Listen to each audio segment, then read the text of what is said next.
Welcome to the Armchair Traveler. When I was thinking about this trip, I had planned to spend 4 days, not counting arrival and departure, sightseeing here in Berlin.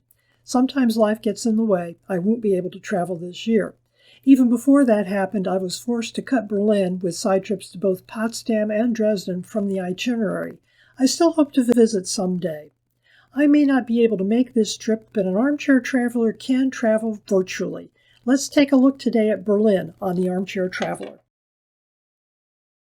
Berlin offers plenty of sightseeing options ranging from personal private guided tours that can run you 3 figures through hop-on hop-off bus tours and all the way to hoofing it. Berlin has an excellent public transportation system when they're not on strike, so my plan is to follow the Route 100 bus tour. Using this as a motorized way to get between major sites is always a plus, especially if you suspect the weather may not be perfect on your visit. The Route 100 bus, which I choose to think of as the tourist special, trundles between the Alexanderplatz on the east, through the city, and ends up at the zoo, fairly close to the subway.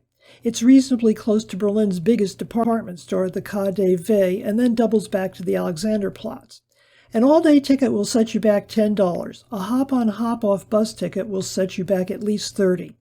I'm pretty sure for me, the recorded commentary that the hop-on hop-off bus offers won't be worth the extra $20.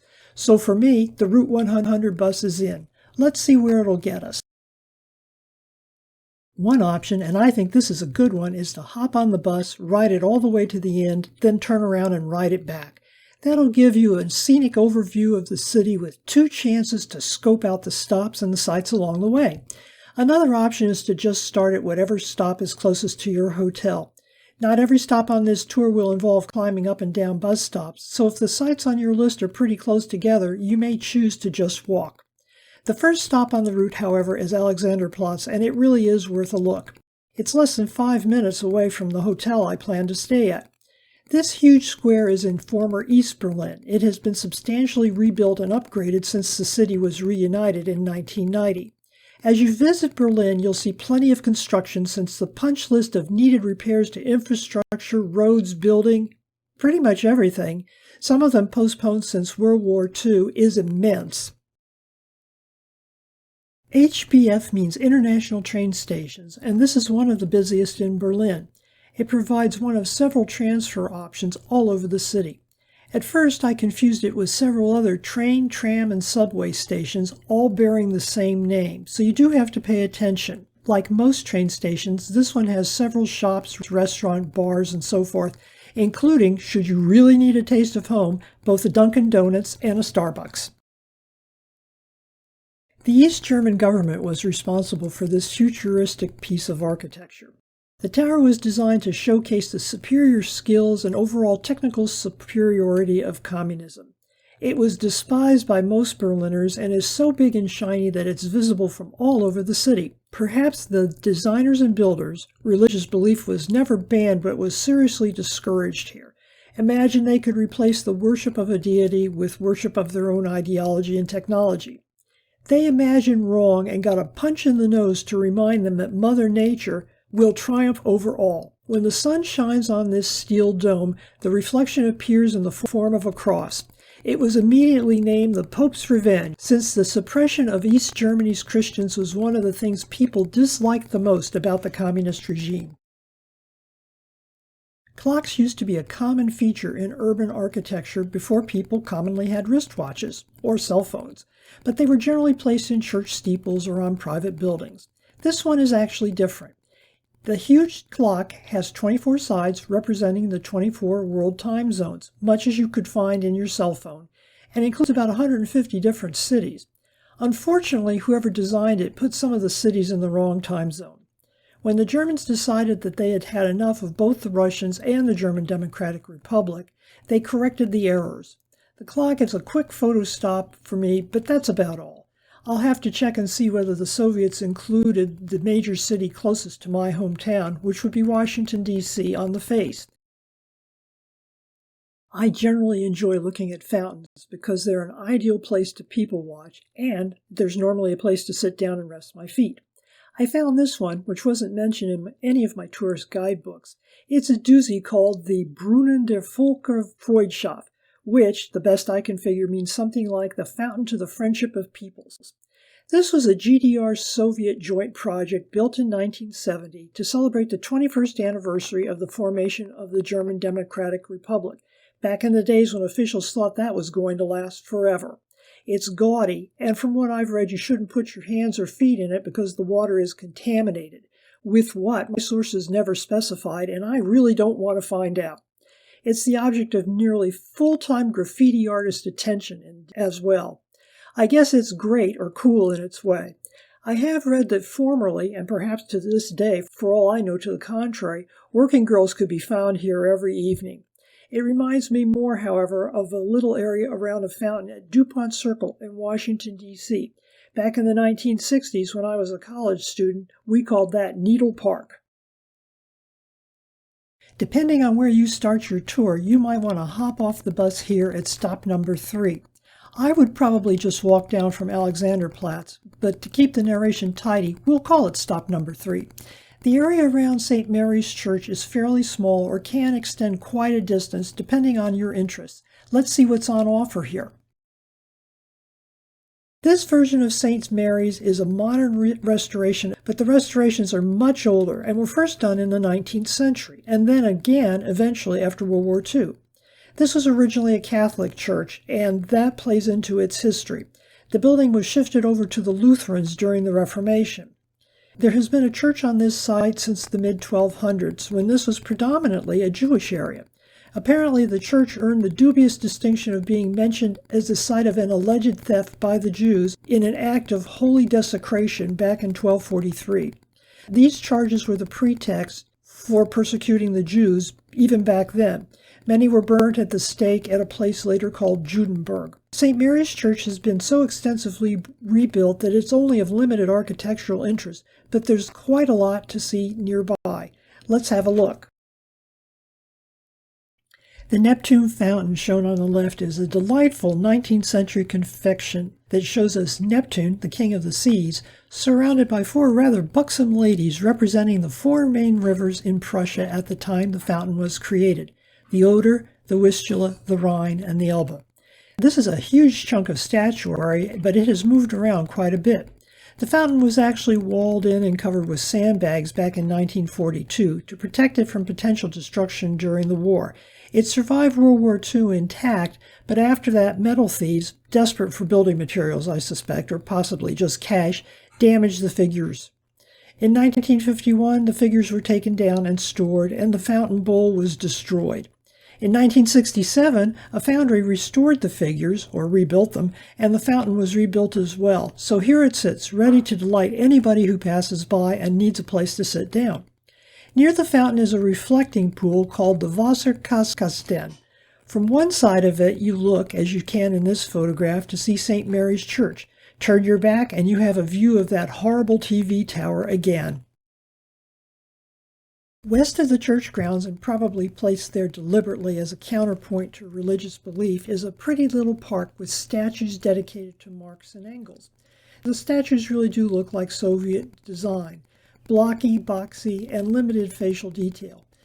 Even so, the expressions on the men's face suggest indigestion at best. That dome you see in the top right corner is the Berlin Cathedral. The statue only dates from the late 1970s when perhaps, to those of us who squinted, the future of the communist regime here was already beginning to be in doubt. It was repeatedly vandalized and garnered the nickname the Pensioners, for which the German secret police, the Stasi, were told to find and arrest whoever called it that. What happened to the people arrested has not been reported, but I doubt it was anything good. When the city was reunified, there was considerable debate about what to do with this thing, with some people suggesting it should be melted down or just tossed in a garbage heap. The Berlin art journal Pan inquired about the public's thoughts in a survey. 67% of the respondents were in favor of keeping the monument standing, while 23% wanted it removed. The vote to keep it prevailed, so here it continues to sit. Martin Luther was a German monk and theologian whose studies and beliefs started the Protestant Reformation.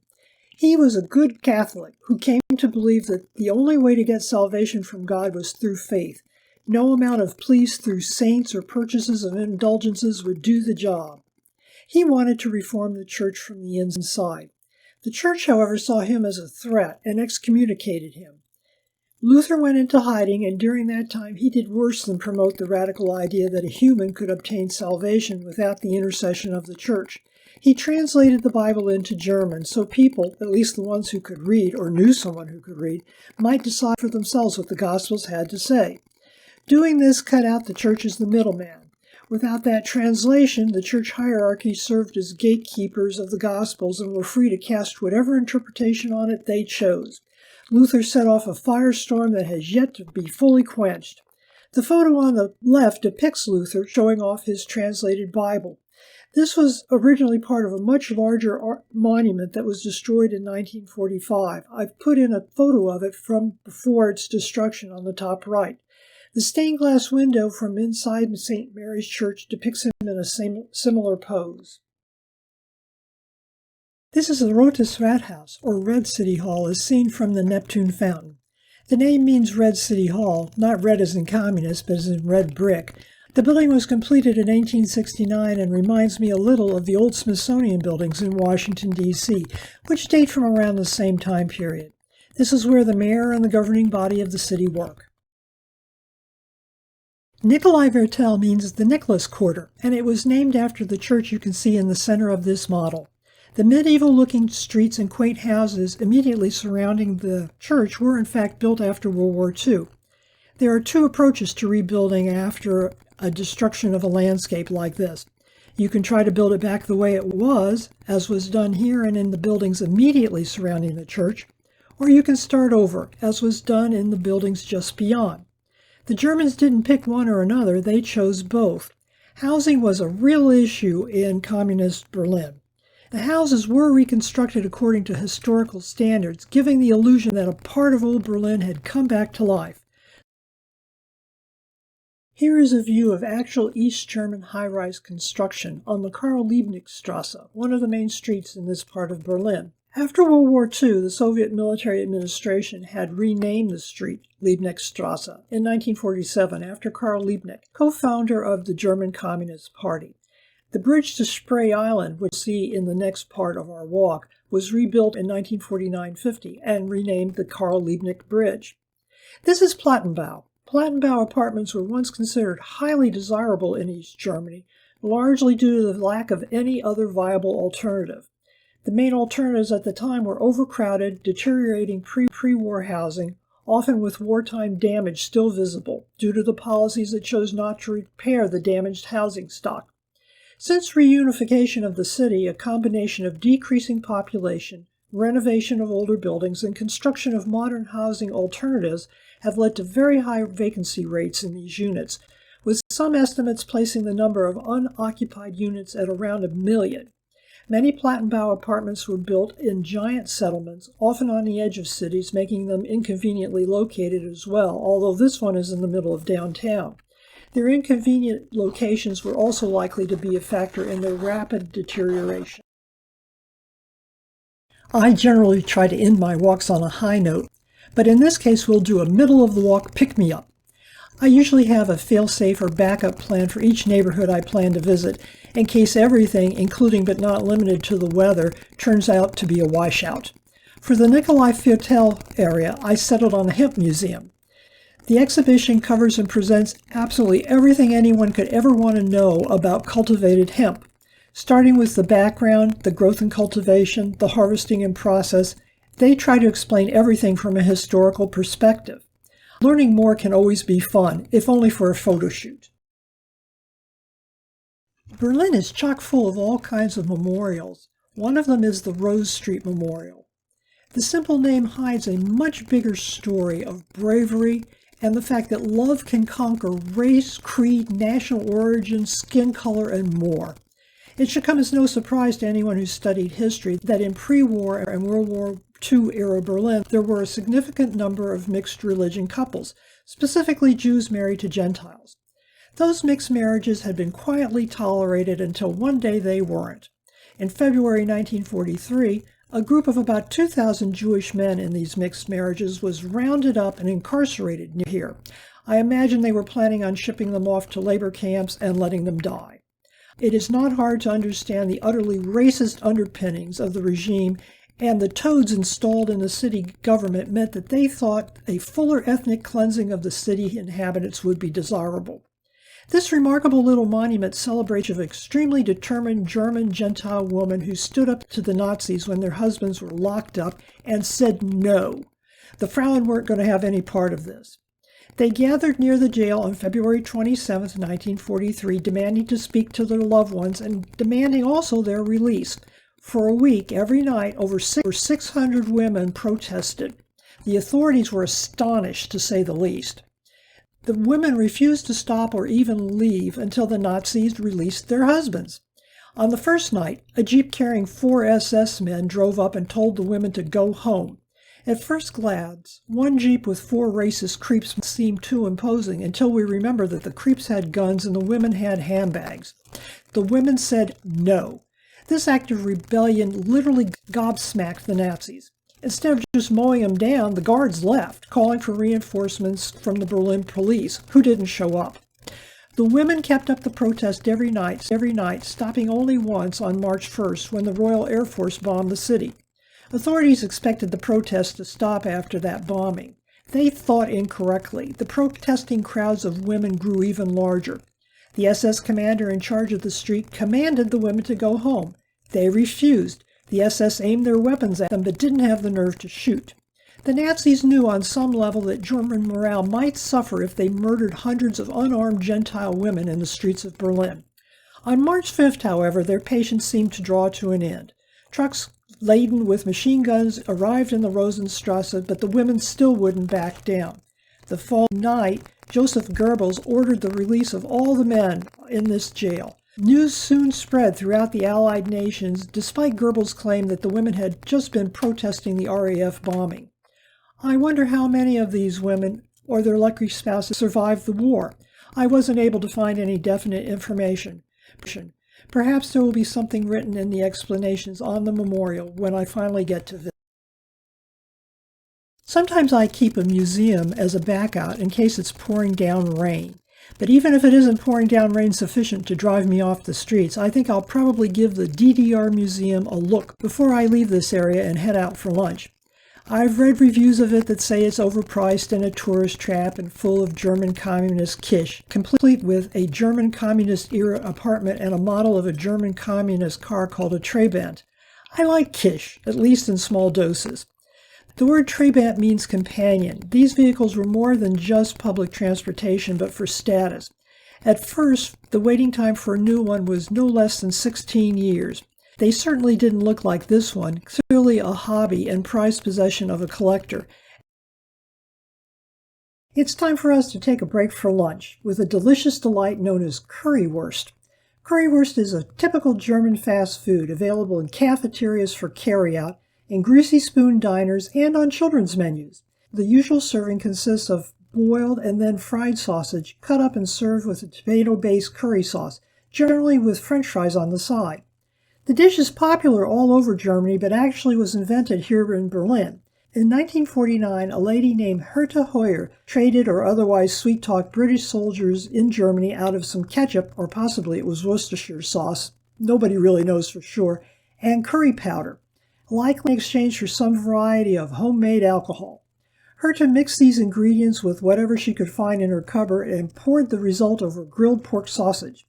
This was popular with construction workers who were trying to rebuild the city. From there, its popularity spread like wildfire. She opened a snack stand and patented her sauce under the name Chili Up in 1951. At its height, her stand was peddling 10,000 servings a week. In 2013, on the anniversary of Heuer's 100th birthday, she was even celebrated with a Google Doogle. There was even for a while a currywurst museum, now sadly closed. I'm actually looking forward to this. Thank you for joining me on the beginning of my Route 100 bus tour of Berlin. Come back next time for part 2 here on The Armchair Traveler. If you think this content is interesting or useful, please like, share, and subscribe. This will help the channel grow. Travel content often involves a lot of history, and history can be really word heavy enough that the details often don't make it into a video blog. If you care to dig deeper, you can visit my regular blog on WordPress, where you'll find deep dives, travel tips, reviews, warnings, and the nuts and bolts on how to travel safely and conveniently. If you'd like to keep up with my posts, you can follow me on Twitter. The addresses are on your screen and in the description box below.